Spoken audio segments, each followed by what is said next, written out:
บายดีตอนเช้าพ่อแม่พี่น้องลุงป่าบัดสุขคนมื้อนี้เป็นวันที่4ธันที่4มกราเนาะโอ้ยบ่น้องบ่ผิดวันที่4ธันวาทิพย์ก่อนวันที่4มกราพ่อแม่พี่น้องไม่วันที่4ธันวาเนาะซึ่งนี่ก็เป็นเดือนใหม่ปีใหม่ยังไปเว้าเดือนเก่าอยู่หลงลืมโอ้เพิ่นเทพื้นเรียบร้อยเลยเด้อนี่เอาแล้วมีห้อยไดโนเสาร์พร้อมบัดนี้ อย่าลืมด้วยมันแหละ ย่านอยู่บ่ต้องย่านแข็งด้วย มื้อนี้วันอาทิตย์เด้ เต้ครัวไว้แต่มื้อนี้แล้ว อย่ามันเคลื่อนเนาะอยากอ่านเลยอยากมันบอกมวนเซ็ตอยู่เลยว่ามื้อนี้เพิ่นเริ่มก่อแล้ว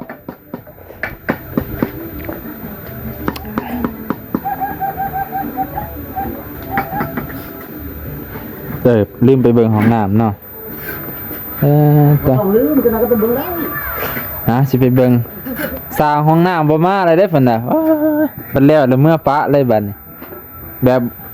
บ่ใกล้เลยโอ้เพียงคักอีหลีอันนี้เพียงว่าไปสร้างห้องน้ำสร้างคนกลัวก็คือกันดิแท้แล้วเนาะคันแล้วเดี๋ยวบ่มาเลยเนาะบ่มาเฮ็ดได้จังเพื่อนหมู่เนาะวันนี้ก็โมชีเวียบน่าโอ้หาเวียกให้เฮ็ดนำเด้อคักไปพี่น้าอยากให้มาบอกให้มาใครอยากให้มาหางานให้เนาะใช่เลยมองทอระบายอ้าวให้นะบ่มาบ่มีมองทอระบายเนาะนี่เนาะระบายทางใดทางหน้าเลยบ่ระบายไปแล้วกันเราก็หาใส่มาอีกพุจิเจาะหูใส่อีกบ่นี่เป็นโอ้คัก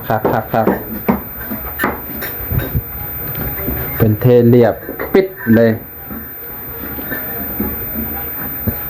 เพิ่นเฮ็ดคือกับสไตล์ของเบาสวนนั่นแหละแฟนเพิ่นน่ะคือกันเลยนะแต่ว่าก็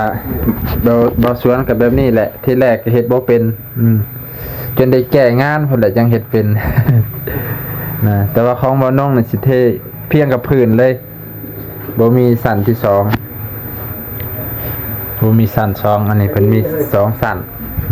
มันจะบ่เปลืองตัวแบบเทกับพื้นเลยบ่ทันว่าเอาเพื่อไว้บ่เฒ่าอันนี้เนาะเฒ่ามันต้องเพียงเลยยังสิช่วงคันตรงนี้ว้ายบ่แน่ได้โดนถ้ามันตกอาจจะยังเจ็บนะแต่บางหม่องสูงกว่านี้ก็มีเด้บ่เอาคนบ่จากอันสวมนั่งจากสวมนั่งย่อๆกลายเป็นสวมนั่งเลยบางบ่อนสูงเพียงหัวเข่าเห็นป๊อตัวเห็นบางคนเห็นแต่ว่าแต่ว่าแบบนี้แหละก็ถือคือกันยังเป็นวัยหนุ่มวัยน้อยพอดีคันว่าใส่ถังกับพอดีว่าบ่ต้องยื้อสูงบันไดคันถังมันสูงนะน้ำก็สิไหลออกทางหน้านี่แหละได้ไปมันเยอะน้ำนี่สิได้ไหลออกทางหน้าเลยดิบ่มีหูออกบ่มีเนาะคันให้มันเปื้อนก็ไหลออกทางหน้าคันอยากบ่ให้มันเปื้อนก็ไหลออกทางหลังแต่ว่าก็บ่ค่อยได้ใส่ดอกของน้ำคือบ่น้องว่าแหละโดนได้ใส่เทื่อห้องอันนี้บ่แน่บ่นอนบางเทื่อ10ปีข้างหน้าอาจจะเป็นห้องอาบไปน้ำโดนไปก็บ่ยังอาบได้ทางนอกอายได้บัดนี้ค่อยนี่ข้างในห้องน้ำเลยอาบข้างในเลยน่ะมันเย็นเนาะมันบ่ถึกลมห้องน้ำแค่นี้ปักละยามหนาวอาบทางในแล้วอุ่นจุ้ยเลิศปักอัศราเอาแป๊กจางนี่เพิ่นก็เทพื้นเรียบร้อยใช่มั้ยนะก็ตีปักเขางงเลยปักถ้าปักโอ้ยเพื่อนซื่อโอ้เพิ่นเอานี่ทมเพิ่นพี่น้องเพิ่นยันกินแห้งเด้เพิ่นยันมีกินบ่แม่นเพิ่นบ่มีดินนั่นแหละคิดว่าเพิ่นบ่มีดินหรือเพิ่นบ่มียันกินมันขึ้น มันบ่คืนเพราะว่าของบ่น้องนี่กับบ่ให้มันสิขึ้นถ่ายคู่มือคือบ่ให้พี่น้องว่าถ้าผู้ใดบ่ถ่ายขี้มูกบ่ถ่ายทุกวันนี่ก็แสดงว่าลำไส้มีปัญหาเพิ่นว่าเรียบร้อยแล้วพี่น้องห้องน้ำเนี่ยเรียบร้อยแล้วรีวิวให้แล้วห้องน้ำเรียบร้อยแล้วยังเหลือถัง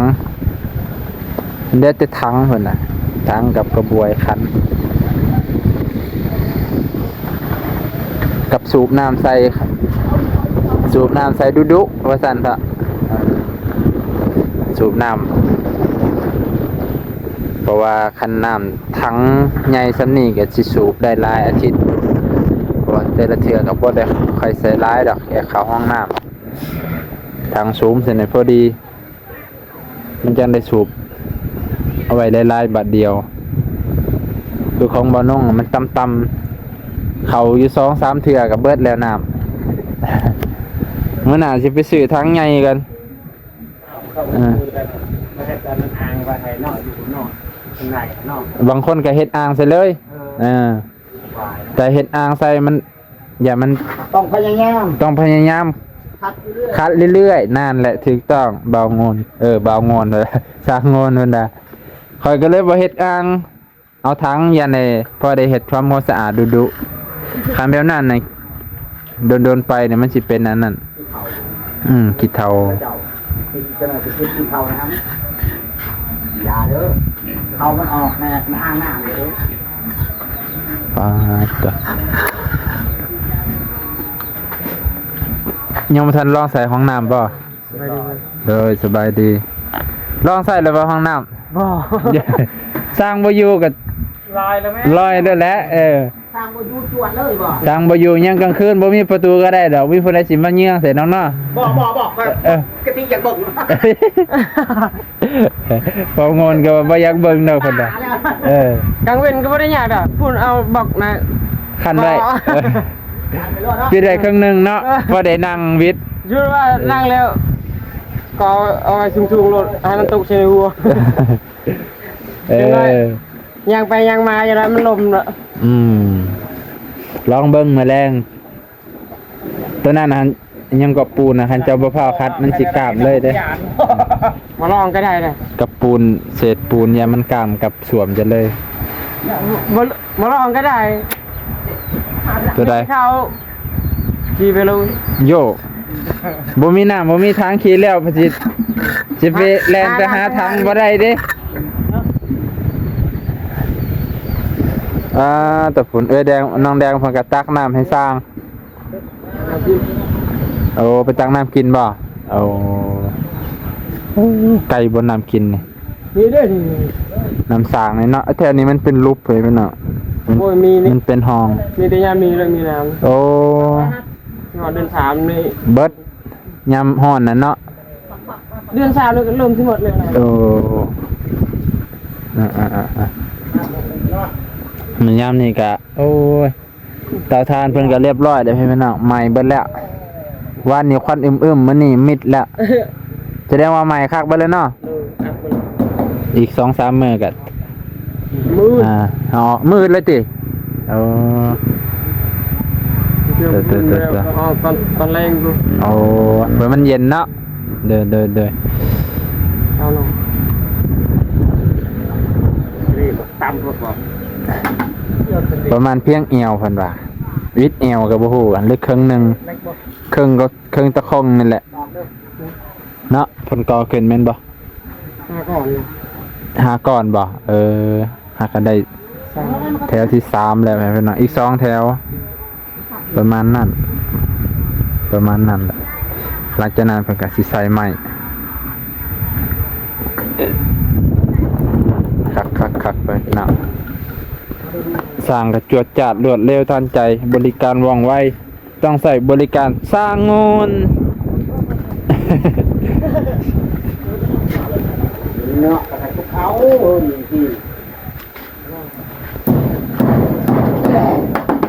ลูกทีมเพิ่นมีแต่ผู้งานเลยน่ะก็ต้องยากเพิ่นน่ะแม่มาจับเอ้ย